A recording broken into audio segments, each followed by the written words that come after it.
Ashni, welcome you in our podcast where we are going to talk about authentic leadership code. I'm very delighted to have you here and tap deeper for that very important subject. So happy to have you here.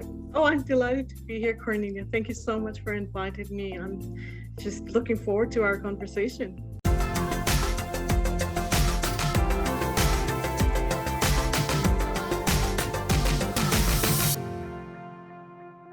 You have been our guest in Frankfurt Club, and the session which you deliver for us, for our leaders, it was amazing. It was basically the mind-blowing, very deep discovery session, and I couldn't omit to have you here in my interview to get to my audience a little bit glimpse what you do and how amazing stuff you do regarding the authentic leadership.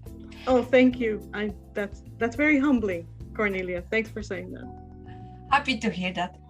Afsheen, so first of all, let me do quickly introduction for our audience, who you are and why actually you are most relevant person to deliver that content, because you have extremely big experience and the knowledge in that subject. So guys, let me introduce you. Afsheen Ismail Weve. Afsheen is international, let's say woman, a very international, having international experience, work in 8 different countries, in 3 continents. Basically, she's right now in Zurich, so we are recording that part from her place from Zurich. She's also authorized international coaching expert in the Coaching Federation. She used to work in many international companies, but right now she is delivering the services in the Phoenix Coaching, which is her company, and she is sharing with leaders and people who want to grow the best out of it, talking about the authentic leadership. She is passionate about the authentic leadership and also advocacy for the diversity and inclusion. So Ashni, welcome you. This was pretty short, quick introduction. So. Oh, thanks. And again, thanks for having me. I'm excited to be here and I'm looking forward to this conversation. Yeah, so let's begin our interview. Ashni, why and how is that important that to create the authentic leadership code, especially for the leaders, current leaders, going forward, because we are in the phase of, I believe, creating the new leadership style, and how this part is crucial and important. Can you give? Yeah, I think it's a great question, and you're right that leadership is evolving and requires evolution as well. The reason the Authentic Inclusive Leadership Code is so important is because it is the outcome of a piece of work I've been doing for the last 2 years. I've been speaking with leaders from organizations around the world on the topic of what are the biggest challenges that leaders are going to be facing over the next 5 to 10 years. When I started these conversations, this was before COVID actually happened. And at that time, and this is obviously more magnified now, leaders were already saying that our biggest concerns as leaders over the next 5 to 10 years are going to be ensuring that we are creating organizations with strong and sustainable foundations for success, organizations that have longevity. And that was quite fascinating to me. There's a lot of research. For example, McKinsey has done some research on organizations and their lifespans, and has identified that by 2027, only 25% of organizations that are in the S&P 500 now will still exist. So this is really a burning issue. And my conversations with leaders just highlighted the same. Now, being that I have a background in HR, I just immediately went to the very next question after that. So this is an issue that organizations are super concerned about and leaders are concerned about, is delivering sustainable organization impact and sustainable organization results so that organizations exist, in the next 5 to 10 years. What kind of leader is it going to take then? What kind of leadership competencies is it going to take for leaders to be able to do that? And from those conversations, it emerged that there are 4 key game-changing competencies that leaders need to master in order to deliver sustainable organizations.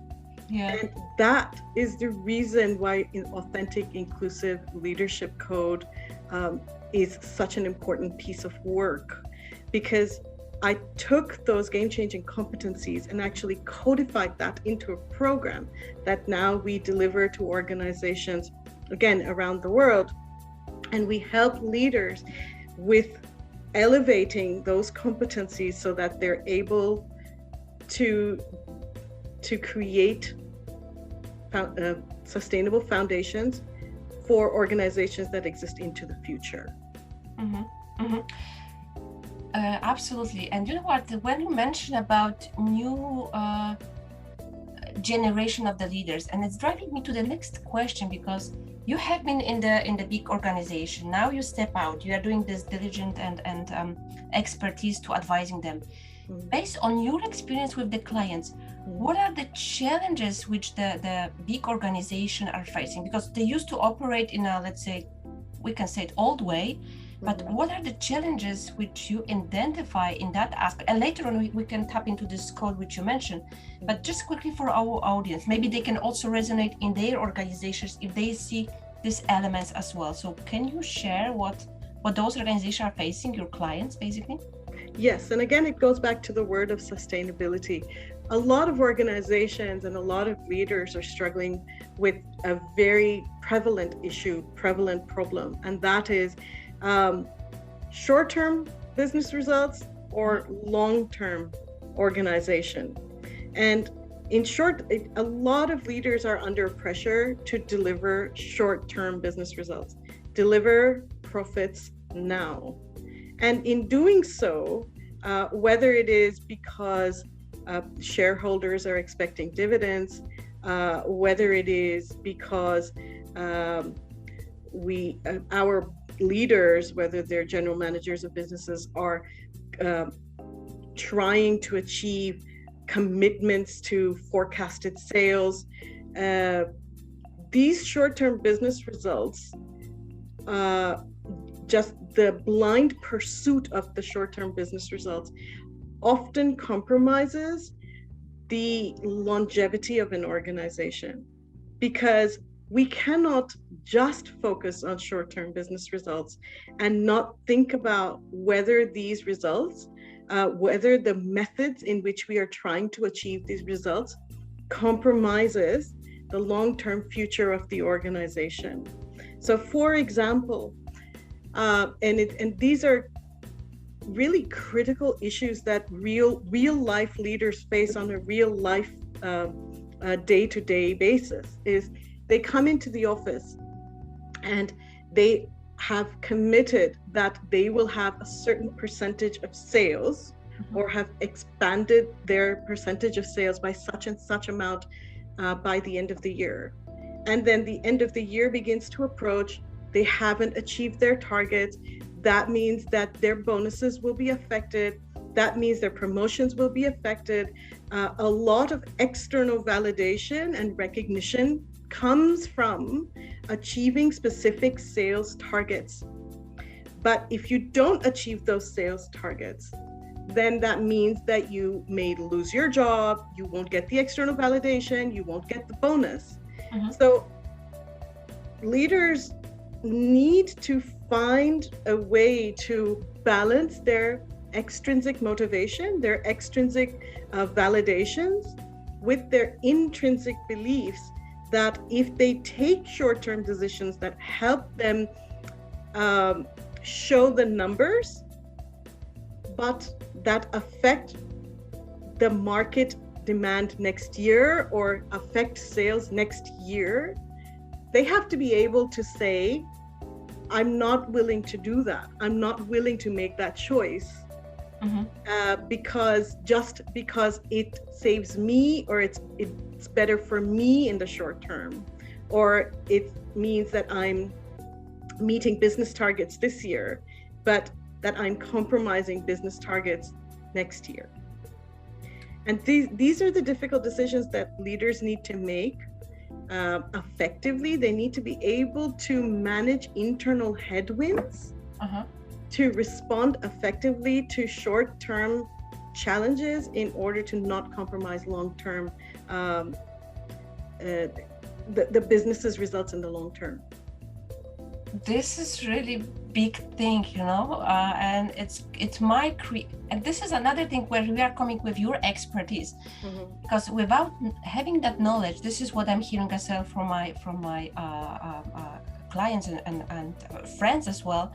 Whenever they are having these challenges, it came to the burnout, it came to the unnecessary stress, and then overall is impacting also the whole team itself. And then, of course, like you mentioned, performance impacting overall the emotion of the people and morale and ego as well. So what would be your response into that elements, Afsheen? So be authentic. I don't know if you agree with me, because I'm sensing also the transparency, like you mentioned. If the leaders know they cannot achieve the targets, what about the transparency? One factor, for instance, in the business, and another one, how to achieve it in the long term, and be connected with our values, which we have as well, making that decision in the long term. So what do you think in that aspect as well? I'm also referring that into your pillars, which you mentioned in your program, which are I think also resonating in that aspect. Yeah, this is a really loaded question here. How do what I understand from your question is, what do leaders need to do specifically in order to, and how do they get in touch with their authenticity, with their humanity, to be able to challenge, yes, or to be able to admit, yes, that short-term targets are not going to be met, whether it's because of a shortage of resources, whether it's because the reality is that the exchange rate has so affected our sales figures this year, or our sales targets this year, that we would have to do something terribly underhanded in order for us to achieve short-term results. So what does it take? What kind of behaviors or kind of leadership authenticity does it take to be able to step into that conversation? And that's exactly what this program does. Is it has identified 4 key competencies, and one of them is a very deep level of self-awareness. Self-awareness that I am motivated by X and Y, whether they're external factors or internal factors, and self-awareness of what my beliefs and my values are, and how I choose to be motivated, my higher purpose. Because we can't really go wrong if we are making decisions from our internal compass. And it's so important then for us to be in touch with our internal compass, and that takes work. So if leaders began to lead from a place of internal compass, of being connected to their internal compass, they are less likely to make decisions, not just at work, but in general, in life, that have that are not beneficial to more than just the now. So that's really important, is being connected to your internal compass. And that's what the first part of the program really works on, is how connected are you to your internal compass? How much are you working from a place of your higher values and your beliefs that are internal, rather than from a place of your need for external validation? And what follows from that are, we look at leaders and their ability to work with, after they've looked at themselves, to look at how they work with teams. And one of the key criteria for leaders who now, in this moment in time, in 2021 and beyond, is they're going to be their ability to work with teams that are diverse. And that's also incredibly important, because in diversity, there is innovation.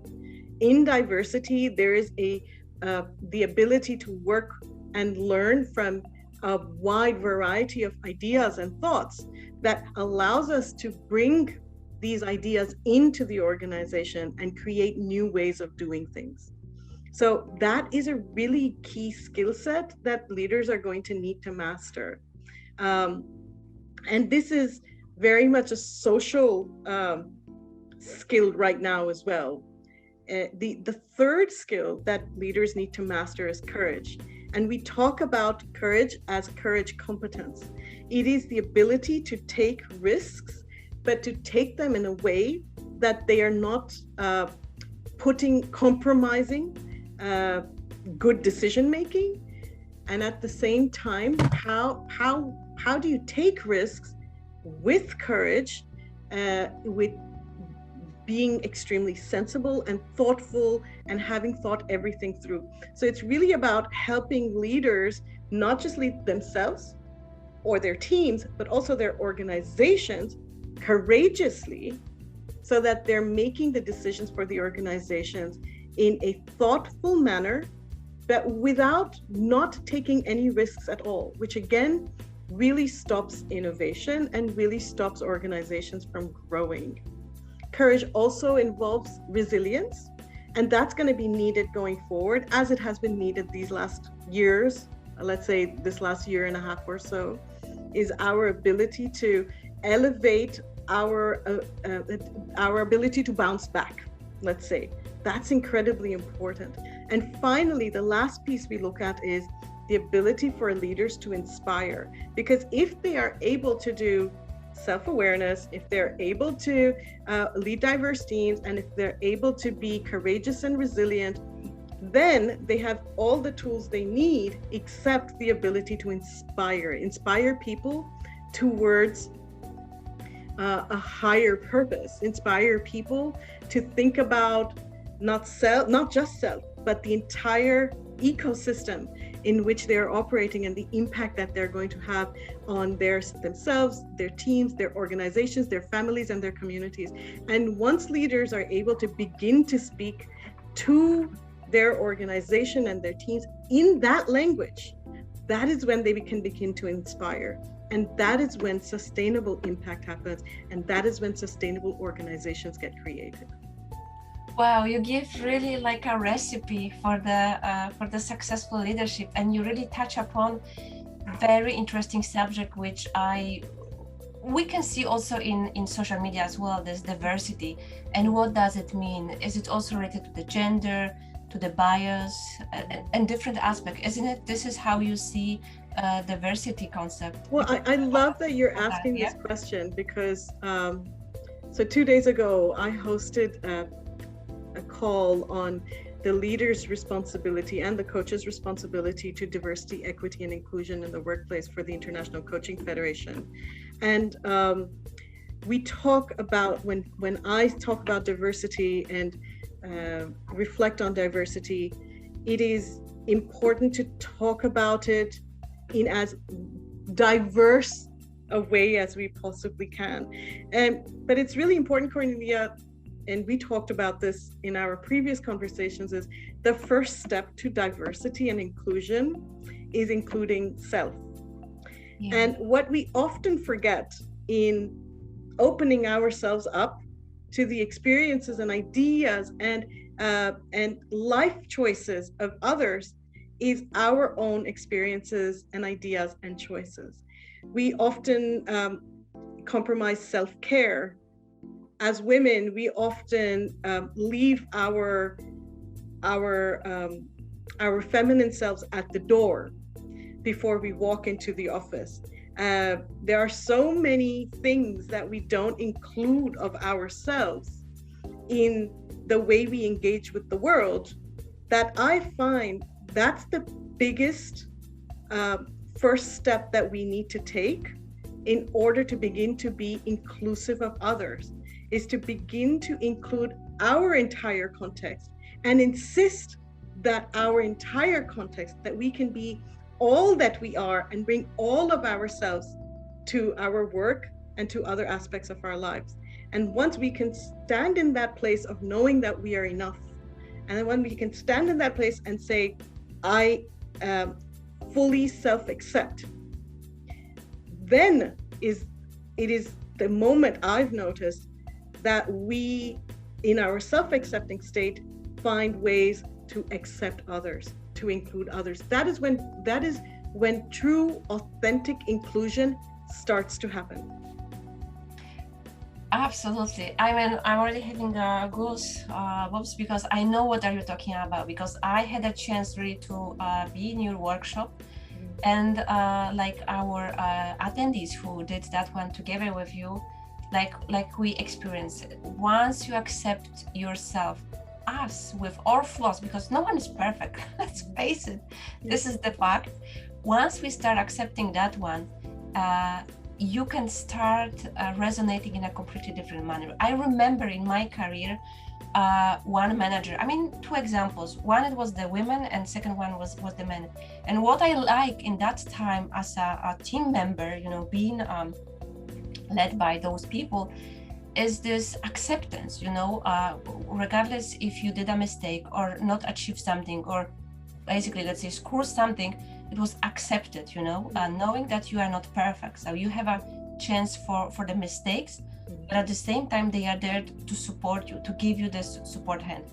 And from my experience, I can say those leaders, they're having the big impact, and they are inspiring us. Because when I started my career, I thought, wow, be inspirational. I'm not, you cannot, you need to be born.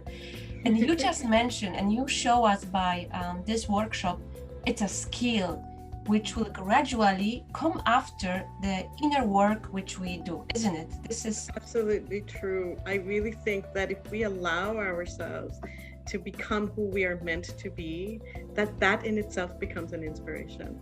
And as soon as we really start stepping into our truth and speaking to our truth, it's suddenly it's almost as though the gates open and inspiration just rushes out, because what we're doing is we're giving others permission to show up as all that they are.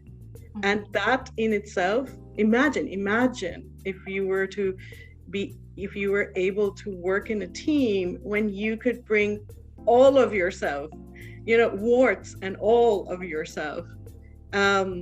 That creates a real sense of belonging. People who feel a sense of belonging, a sense of psychological safety, as the leader of that team, you've accepted that you're not perfect and you're going to make mistakes, and you'll call yourself out on that. You're allowing others to do that. Imagine what happens which basically means you've put aside the issues that come from not accepting oneself, and you're spending more time on getting things done and enjoying yourselves and being yourselves. Imagine the level of productivity that leads to. And it's interesting because the greater the sense of belonging in a team, the greater the sense of engagement in a team.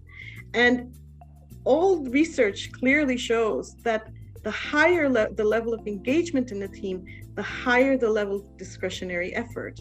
And the higher the level of discretionary effort, the more productivity you'll immediately see. So imagine just showing up and being yourself unapologetically and role modeling that. Just that can create a ripple effect that can create a higher level of productivity in your team. So I often say, just start here first. This is the place to start. Yeah, it's amazing what can happen. Yeah, it's fascinating. I mean, that journey, like you said, it's having many ripple and side effects, which leads to the conclusion of authentic leadership. But I think, and you emphasize that one as well, the formula is in us. It's the matter of untap it, unleash it, whatever word we want to use, but everything is coded inside us. It's the matter of correctly uncoded and like you said, be yourself, and the flow will go, and the productivity will come. And yeah, I mean, this is what everybody are thinking and wishing, but the thing is, you know how to do it. So that's why you have your expertise, your experience, which are supporting the leaders and organization to do that. Yeah. Well, we try. We try. Afsheen, you also touch base on another subject, like you mentioned, women authenticity. Yeah. Can we talk a little bit more about that aspect? Because what I also experience, we need to also create this new leadership style, like be authentic of ourselves, not in a competition way in terms of gender between men, but be feminine and still bring the values into the discussion table, which is also related at the end, productivity, facts and figures. But at the same time, we are human beings, and what would be your response in that sense, because there is a lot of discussion. When women are thinking, if I'm loud, if I'm aggressive, then I can be productive or more getting to the results. I don't believe in that. What would be your response in that aspect, which you are coaching in the organization, also women and the men? Specifically, let's focus on the women in that question. Yeah. Well, again, another really big question with many thoughts emerging.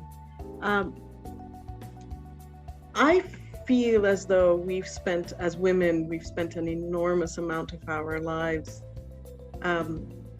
wearing a mask or holding up a facade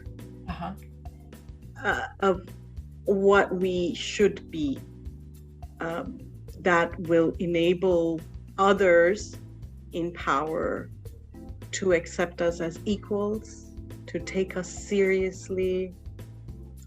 And I believe that still exists. I believe that it's changing more, that there's a momentum that we've experienced during the last year and a half, that we should all take advantage of to become more of ourselves at work and beyond. Because somehow, as soon as we all started working from home and our children started running in the background or crying for food, and this happened for both men and women, suddenly all our preconceived ideas of what the workplace should be like and what you should be like in the workplace was blown out of the water. People have suddenly begun to realize that you can actually be a great professional even in your pajamas. You see what I'm saying? Yeah, of course. This, and of course, this is a huge exaggeration. I'm not sure how many of us are actually going into our meetings with pajamas, but the fact is that we are beginning to realize that this is possible. So this moment is really one of those moments in history where the momentum towards becoming more of ourselves and the possibility of becoming more of ourselves should not be missed. I think we should take advantage of this moment. I think this is the time when all of our defenses are down. Male, female, any color, anything. All of our truths are on the screen. And in that time, we can, as women, become more true to ourselves. So I think if I could ask for something from women who are listening to this, is grab this moment, and make it everything that you possibly can make it as real, and step into it, because this is our chance to level the playing field, which is right now. The playing field is level right now, and this is our chance to embrace this and make this normal. Make it normal that we talk about our children. Make it normal that we can hear children in the background. Make it normal that that we actually ask each other in a meeting, before the meeting, how are you doing today? There's a lot more organizations doing check-ins now due to the fact that everything is remote than we were doing in meetings when we were live. Somehow we skipped that step when we were live, because I imagine we were all seeing each other at work every day, and we just imagined from the one day to the next everything was still the same. But as soon as we became more remote, we became more sensitive suddenly to how do we get to know what the real situation for a person is. So this is the moment when we have a chance to really maximize and embrace our truths, and the barriers are much lower than they have ever been. I'm not saying that the barriers are gone, and I'm not saying the barriers won't go up again, but the barriers are lower than they've ever been. There is more embracing of people working from home. This has been a big challenge for women who want to work from home, women who want to work part-time, even men. They've also faced, there are many men who want to be able to do that so that they can balance. But these have been typically female problems, or have been assigned as female problems, which are less of an issue right now, because we've seen that this can work. This new emerging model can work. So here's the time for us to embrace that new model, leverage our this opportunity for what it's worth, and really take the chance to show up as more of yourself than you've ever done before. I had a conversation with a senior female in a large organization in Eastern Europe this morning, and she has taken an extended maternity leave and is planning to go back to her employer at the beginning of next year. Now, the employer has been pressurizing her to come back this entire year, although she is entitled to take this entire year off. And she has managed to hold them off and say, no, I will see it through to the entire end of the maternity leave, which is my right. But what she's going to do when she is starting again or restarting with her employer is she's going to ask to not come in for more than 60%, which is very normal in Switzerland, and often a model that employers tend to embrace in Austria as well as Switzerland, as I know, and a few other geographies, but very unusual in the geography that she's in. And so we discussed how that if not now, then when, to challenge the status quo, when there are more and more examples of these kinds of models working, and more examples of flexibility in the workplace, so that we can actually live our lives and work. And I suggest more women do that and begin to feel comfortable in doing that, because there is this time that the barriers are lower. Yeah, I like it so much. It's like manifesto from your side and an encouragement, because like you mentioned, we need to talk about it. That's why we're having this type of interviews, so the people could listen and get the courage, to speak up and embrace it. Like you said, don't wait, and just use it for the goodness of changes, because no one, like you even mentioned in the leadership, not even if the coach will come and tell you do this and that, if you don't do your homework, your inner work, or take your voice or speak up, nothing is going to happen. So I really like this idea which you are saying, and you're absolutely right. The COVID and the pandemic created the situation and puts the barrier and expectation level from as a human being a bit lower. Now it's normal if your kids are popping up in the screen, or for the women or for the men, or you have a mess, or you sometimes might showing with your pajamas, wherever.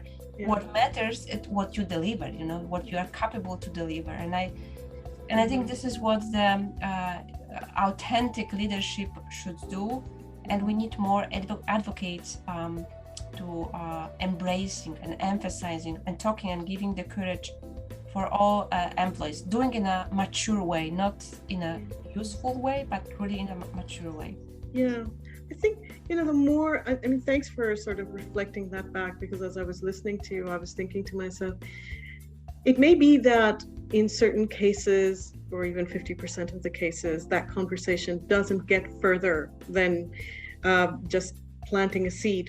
But let's go ahead and plant those seeds, especially now that we have greater permission to do, and I hate that word permission. We don't need permission. But what I'm saying is, now that the barriers and the resistance in the receiver is lower, for example, this is a really important moment for us to begin to plant the seeds. And it may not impact us in the way completely, it might not manifest itself completely in the way we want now. But one of the things we cannot forget is that, and this is what we talk about in authentic leadership, is it's not just the impact we have on ourselves or in the now, but we really need to think about the ecosystem in which we operate, because this seed will see its roots. And if it doesn't affect us now, it will affect the next generation, and it will hopefully create a shift in the next iteration, and that is truly the hope. So it's rather that we have the soil is ripe for seeding. So let's start seeding and see what happens. And if not now, I'm sure that in the way of the world, it will later manifest itself, and people will thank you for it. Yeah, absolutely. Like you said, this transformation in that aspect is going to happen not in one season. It might require multiple seasons, if not years. I don't want to say decades, but a little bit longer. But we should be aware, and we should own that responsibility, because I truly believe that the leaders, they are also having the responsibility, first of all, to talk about it. It's not easy to be pioneer, definitely not. What you are doing with your team and the Phoenix coaching, and I'm so grateful. That's why, like I mentioned, I brought you in the Frankfurt Club to talk about and give the value to new leaders in the corporate and entrepreneurs, but as well having a talk with you, having a discussion, which might be inspirational as well. This is one step.